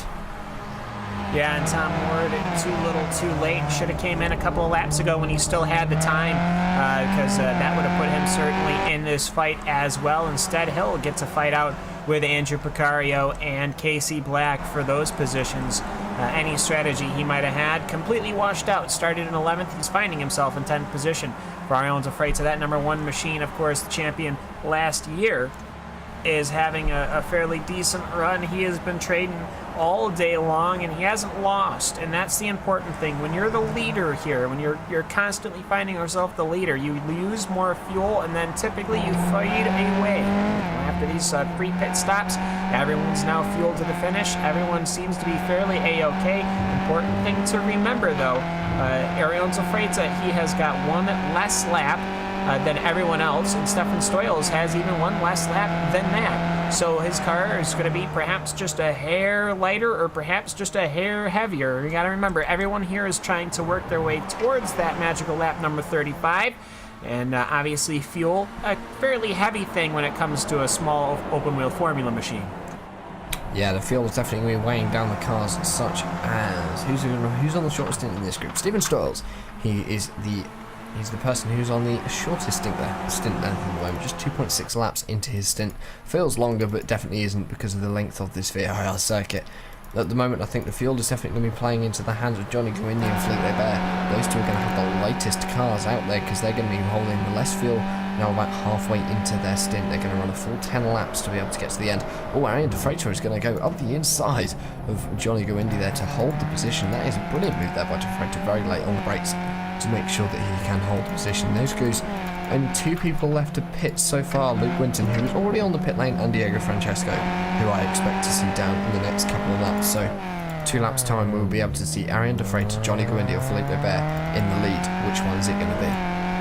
Yeah, and Luke Winton is finding himself out in front. As actually he's finding himself out in front. He has managed to keep his position, as he is now, he had a 24-second pit stop, and he is now your leader of this race with not that many laps to go. Could perhaps Luke Winton pull the undercut on the entirety of the field? Whom to know? But either way, though, he did seem to have a fairly good run that last time by. His lap times were really nothing to shake too much of a stick at, 209, 209, 209s. So perhaps just staying with it and staying out and running to your fuel windows, perhaps a bit faster than trying to come in and get the undercut. I think Luke Winton has got it spot on there. He's coming about 4.5 seconds ahead of Arian DeFreitas. And I think Arian DeFreitas has got the time to close that gap, especially with the pressure behind him from Johnny Goindy and Felipe Leber. So is Luke Winton actually going to run away with this? Could be a runaway win here, all on strategy. That's what I love about endurance racing. The strategy always throws up the underdogs, and the underdogs are usually the ones who really make a difference. Yeah, and typically he was running right in the 209 brackets, 209 flat, 209 flat.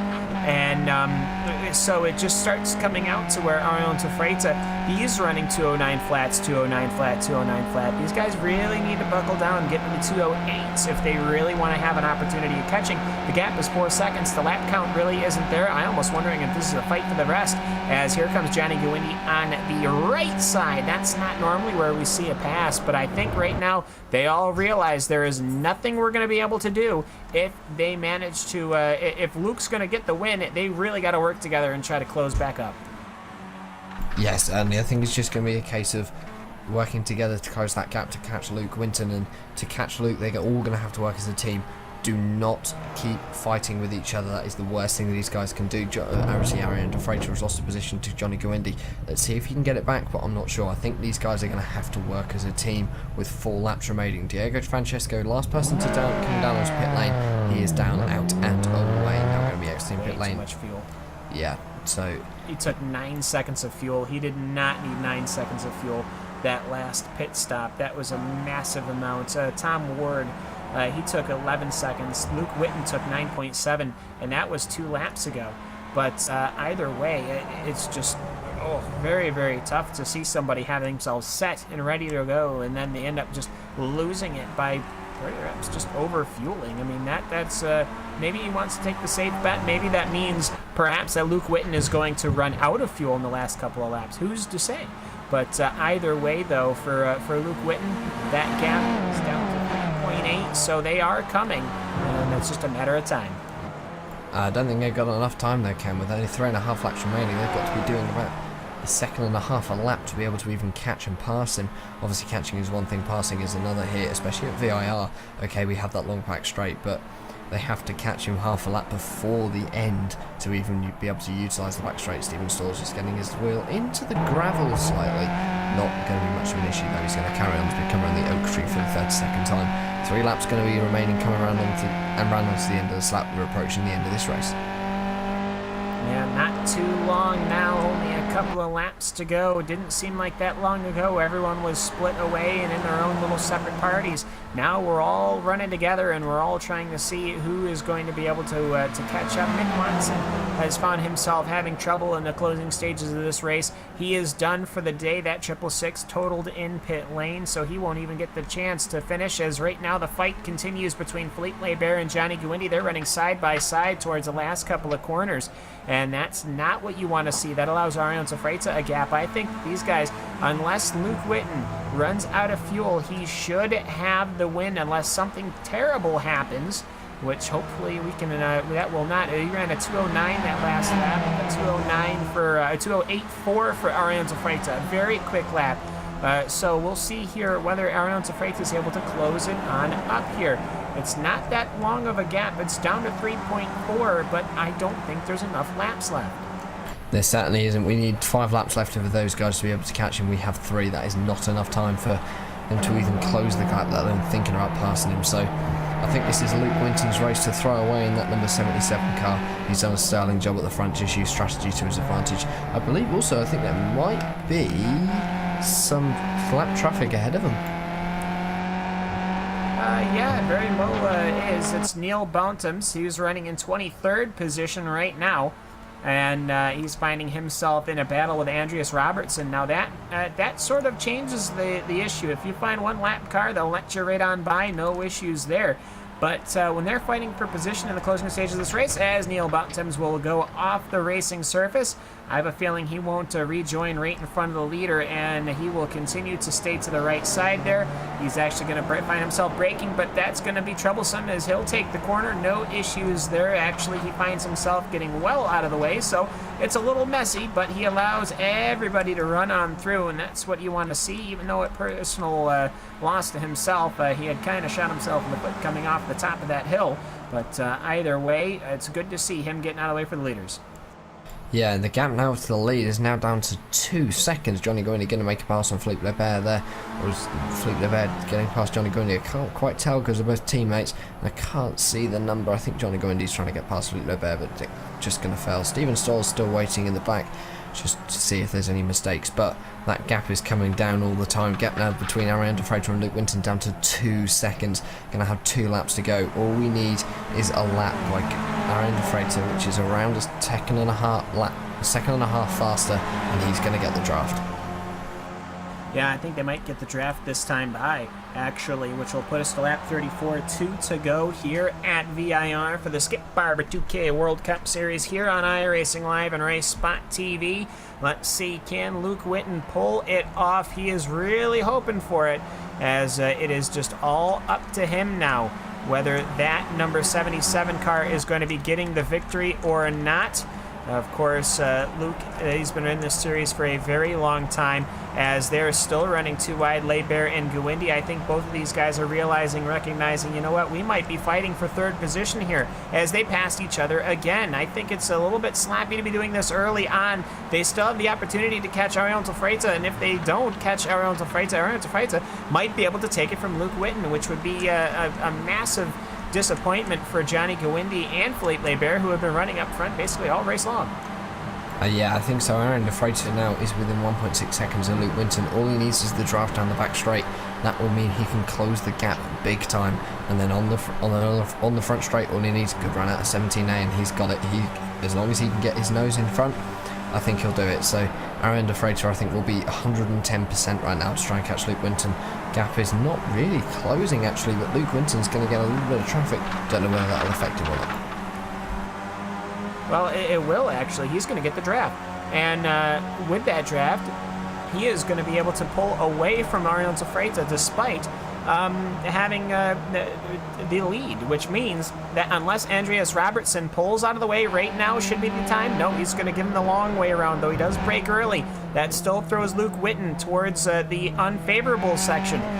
You don't want to take that corner on the left side. You want to take it on the right side. So perhaps any gain he might have had has been lost. But for Arion Zafreta, now he is going to have Andreas Robertson to draft off of as they're coming off of the corner.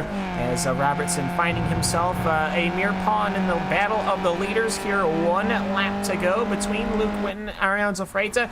And it seems like it's the rest of the field. Yeah, I think it's just going to be a case of can Arion De Freitas do it and get that gap down coming onto this final lap. Just 2 minutes remain, 1 lap, less than a lap now. Arion De Freitas was faster last time by than Luke Winton by only 0.2, but Luke Winton, although Arion De Freitas now has traffic to deal with, Luke Winton has already got past that traffic, but Arion De Freitas not. So just going to see where he's going to catch him. If he gets him through the S's, Luke Winton's just going to have the advantage over Arion, but Arion, no, the traffic's going to get out of the way. Arion now within 1.4 seconds. Let's see if he gets the draft. Well, let's see indeed. So for Luke Winton, he's been basically finding himself in the back of the pack almost all race long. Didn't have any issues, didn't have any mistakes, has kept himself out of trouble. Now ready to capitalize on that. They go under the bridge one final time here as he works himself now past corners number 8, corners number 9. Here it comes South Bends. And, well, it's not that long to go, and I don't think, Jack, it is going to end up going to be in the hands of Arion Zafreta, just because it's a little too far back. I don't think that he's close enough, so the battle between Johnny Guindy, Leibert, and Stoyles is going to come into play, and Stoyles has been waiting this long. Will he be able to capitalize on it? Either way, Luke Winton is sitting in that number 77. He's got nobody in front of him and near nobody behind him as the battle for the 3rd position, that final spot in the podium, reaches fever pitch. It's the final lap, and they're running 3 wide down the backstretch towards the roller coaster. Here they go. Philippe Leibert is covering fairly strongly, but Guindy's going to have at least an attempt as on the outside, which will then become the inside. No, nothing's in it. So we'll see as they're going past the final 3 corners here. Corner number 15, corner 16, 17, and 17A. It's going to be Luke Winton. He has managed to pull it off. An absolute stunner here on the fuel run. That number 77 machine at 35 laps ago started in the 4th position. He now finds himself coming home in the 1st position of victory here in the Skip Barber 2K World Cup Series as Arion Zafreta comes home in the 2nd position. Philippe Leibert, he just beats out Johnny Guindy for 3rd. Yeah, awesome race. Nice clean race there by everyone involved.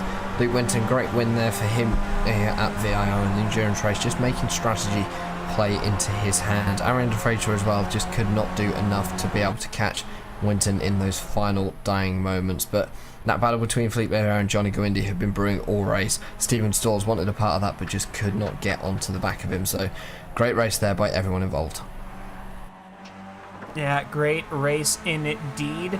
We'll give a quick rundown of the top 10, and then we're going to take a quick commercial break, run down through the full grid, and then see if we can get any interviews. So let's just quickly run through their top 10 finishers. It's Luke Winton, Arion Zafreta, Philippe Leibert, Johnny Guindy, Stefan Stoyles, Tom Ward, Diego Francisco, Brian Zwell, and Angie Picario. We'll be right back after a few messages here on iRacing Live and Race Spot TV with post-race. We'll have some interviews, we'll have some discussion, and we'll see you on the other side of the break.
And with that, 1 hour and 16 minutes are in the books here at Virginia International Raceway, 35 laps. And it ends up going to the number 77 of Luke Witten. He ends up pulling it out on the fuel, and he'll come home in the victory position. Coming out the rest of the podium, it is Ariel Freita. What could have been Philippe Leber will come home in the third position. Johnny Gawindi, he's got to be beating himself up. After that last pit stop, he found himself in reverse.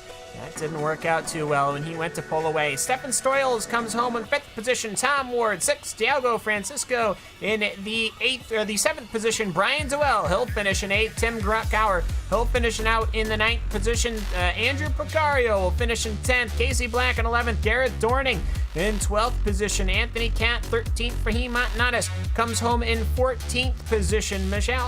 Michael Della will come home in 15th. JB Maceda in the 16th position. Tuan Tron, what could have been, he'll come home in 17th. Carl Bronke will come in the 17th position. Rob Adams in 19th. Bill Frazier will finish out 20th. Barry Arens comes home in the 21st position. Mike McCormick, 22nd. Andrews Robertson, 23rd. Neil Bonhams, 24th. Mick Watson, 25th. Roman Kashka in 26th. Colin Van Ram, 27th. Pascal Vandenhoek, 28th. Enzo Canta, 29th. Justin Tipton in 30th. Francois Bouillon in 31st. Kane Halliburton did not take the start. That's the full official results here from VIR and the 2K Skip Barber World Cup Series. We're going to cut straight to interviews, and we're going to go right to the man who finished in 2nd position, Ariel Freita. Ariel, it seemed to me like you had a pretty good run going, but Luke Witten somehow just undercut all you.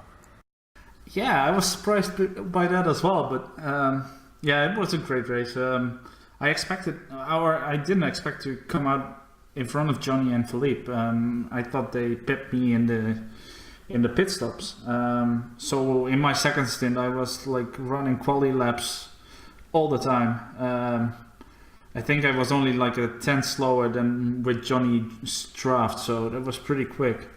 But Luke was sitting in my draft comfortably, and to be honest, I didn't expect him to be a competitor like by the end of the race, but yeah, he benefited from it greatly. Well, that he did. VIR, I mean, it really just seemed to boil down to small little groups of 2 or 3. Johnny Gawindi, basically that entire second half of the race, he was running basically by himself when he was running laps that were just as fast as everyone else. Did the draft really mean that much, or did perhaps people finding themselves in the draft with cars that couldn't run as quickly as they could in the corners end up basically winning the day? I mean, ultimately you came home in 2nd position, but towards the end of that race, at least until everyone else started fighting with each other, it was basically still up in the air the whole race. Yeah, I was a bit surprised they fought like 3 laps before the end. Philippe and Johnny making it too wide into the, I don't know, even have no clue what turn it is, but on the end of the straight. So that gave me a little gap, and I was closing up on Luke pretty quickly. But yeah, I mean, draft does a lot. If you do it right, it can save you 2-3 tenths a lap. But you compromise a bit going into that corner on the end of the straight because you're on a compromised line and you're having a bit of overspeed, so it's always tricky. So yeah, I mean, in the end, I tried hitting good laps and it kind of worked out. Pretty happy with 2nd place, to be honest. I mean, sure, I would have liked to win better, but for the championship, this is good stuff. So. Yeah, very good indeed. I mean, I agree with you. I think it was a little bit early that they started fighting with each other. I think what just ended up happening is that they were trying to pass each other on draft and ended up no longer cooperating. But either way, long race here at VIR. You don't really see many series come to it now that we've got the Nordschleife and Le Mans and all the other big ticket circuits. Still a good track. I love this track, man. It has pretty much everything, like really technical corners, really It has some drafts in there. It has like basically everything, and sure, the Nürburgring has everything as well. Le Mans is pretty boring in this car, to be honest, with the long straights. But yeah, I mean, I think they call this like the Nordschleife of the United States, right? So Yeah. it's awesome. It certainly did prove to be a pretty tough time, and ultimately, though, ended up becoming a fuel run. But either way, Ariane, anyone you'd like to give a quick shout out to before we cut you loose? Yeah, obviously to my team, ERT nowadays, and our sponsors, Logitech, GTI, and JRT. Yeah, awesome job again with the team. Unfortunately, Paul wasn't here today. So yeah, congrats to his son, by the way. It's his birthday, so that's why he isn't here. And obviously to Philippe for organizing this, and you guys for broadcasting. All right, thanks very much for hopping in. We'll talk to you later. So with that, we are going to go down to the third position finishing of Philippe Laibert. Philippe. Hi. Normally you guys all start fighting for position with like 1 to go or 2 to go. You guys started fighting with like 3 to go, and that kind of let them all get away from you in the front. What did the teamwork thing just kind of fall apart, or did you realize that they were just gone? No, it's just that I was third in the group, and I tried for 10 laps to gain one position when I'm in that position, and that just didn't work. So I had to try to be second in that group to have a chance of getting to the front. So I couldn't wait. I had to try it, and we don't have any team orders, so we just go for it. So yeah, that's the story. Well, either way, before that, those last couple of laps, we had basically 2 whole races back to back. VIR, very tough circuit. Pit lane, pretty tough circuit. Both of you guys, both you and Johnny, slid into your boxes. It's a very tough track to tame, and yet you managed to keep yourself up, basically up front all race long. Why don't you, wide picture, take me through the race? Well, so yeah, the first half of the race was pretty boring. This was just about doing good laps and not taking any risks, and it only started after the second pit stop, and you could see that Arjan had a very different strategy, and keeping the focus for that long is pretty tough. It's a hard track, lots of high curbs, and it's very hot. The weather is hot, so the track is slippery. So that makes it extra hard. Yeah, and then last little question. You had a drag race with Johnny Gwynny going down the start-finish line. You ended up getting a position, and you ended up coming away with it. I guess I should say defending the position. But either way, just that drag race, is that something that you had planned earlier, that you figured that if you were in front you could keep it, or is that just how it came? Well, usually it's pretty easy to keep it if you're in front, but I made a big mistake in the last corner, so I lost all the momentum, and he managed to catch my draft and almost get me on the line. So I was pretty lucky there, but he thought I did it on purpose, but that wasn't the case. He did mess up his exit out of the oak tree just to force me to pull out of the draft so that I couldn't pass him, but I lifted as well just to get a better run, and that was pretty funny. Well, I mean, it's a tough race. It's a good race, but either way, it does have to come to a close. Is there anybody you would like to give a shout out to or a thanks to before we let you go? Yeah, I want to give a shout out to my team, TT Racing, because we don't mention that enough. Too bad there are only 3 of us, and Justin had an issue, technical issue in the middle of the race, so that's too bad. But yeah, go TT Racing. Well, there you have it. Philippe Laibert, thank you so much for A, not only organizing all this, but B, having us along with it. We enjoyed the race very much, and we'll see you next time. Bye-bye. And that leaves us to go with Johnny Gwynny.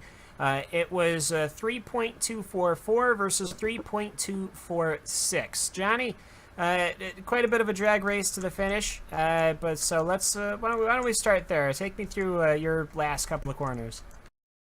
I mean, I really didn't know which line would be better going into. I think it's turn 14, just before you start off that downhill after the back straight. So I mean, I saw Philippe make the the left side work, but I guess you can make both the inside and the outside work through there, but you definitely have to be at least alongside. If you're just slightly behind him, it's really hard to make it stick. So I knew my only chance was to give it a go in the last corner. And actually, Philippe made a mistake. At the moment, I thought it wasn't a mistake. He just slowed down on purpose, so I didn't get a good run. But it was actually a mistake, and I got fairly close. And I think maybe I could have made it if I kept a tiny bit closer to his wheels, so I covered a little bit less distance. But yeah, you never know. It was definitely super close. Yeah, and then overall, you were pretty quick, and by pretty quick I mean you were probably consistently the fast one. Throughout the pit stops, you ended up having a fairly decent day until the last one, and the last one I was watching, and how I watch, the camera, I have pivots depending on whether you're going forward or backwards, and I was pivoted the wrong direction, and I was going, he's hanging it in reverse for a fairly long, decent amount of time, and I was about to mention Should have told something. me in chat. I guess so. I should have somehow broke into the servers and let you know. That would have definitely broken the fourth wall. So I would have broken the servers. I don't think that's possible, but I would have tried. I would have had to have accidentally signed up for the race, which certainly wouldn't have been the first time that happens, much to Hugo's enjoyment. But yeah, either way, that didn't. You still managed to recover, though. I mean, it's obviously fourth position when you started in first is not the day you wanted to have, but it's not like you lost everything. Yeah, it doesn't feel great, to be honest. I mean, it's an okay result, but just thinking what it could have been doesn't make it shine that bright.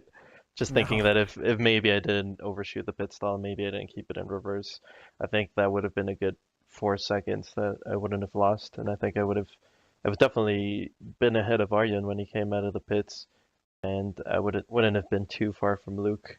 I think I would have had a chance to at least battle him at the end. But yeah, Luke did a fantastic job. It was pretty impressive how much fuel he was able to save, and just how far. I really couldn't believe it when he pulled out of the pits, and I think it was 5 seconds ahead of all of us. Yeah, and he doesn't have a mic, and he really wanted to do the interview, so I'm going to be his interpreter through chat. And he's saying something. Arjen gave me an epic toe. Couldn't have asked for a better result. Well, there you go. You're supposed to do it with the Australian accent, though. Don't butcher. I can't. I couldn't either. Did I try? No, I think I'll insult a lot of people. I'm an Australian. I don't want team. I don't I want can to boot thrown I can at do a me good here. Irish and a good Scottish, I think. But definitely not Australian. Either way, though, VIR as a whole, you don't. I was talking to the other guys. You don't normally see it on the schedule anymore because they've added so many high-ticket tracks. It still races very good, though.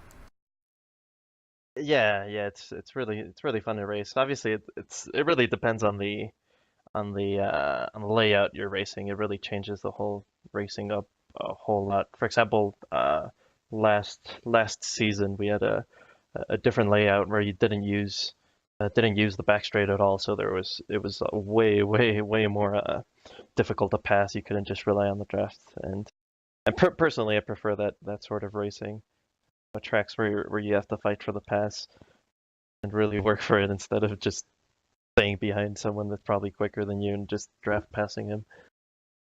But yeah, it's just racing.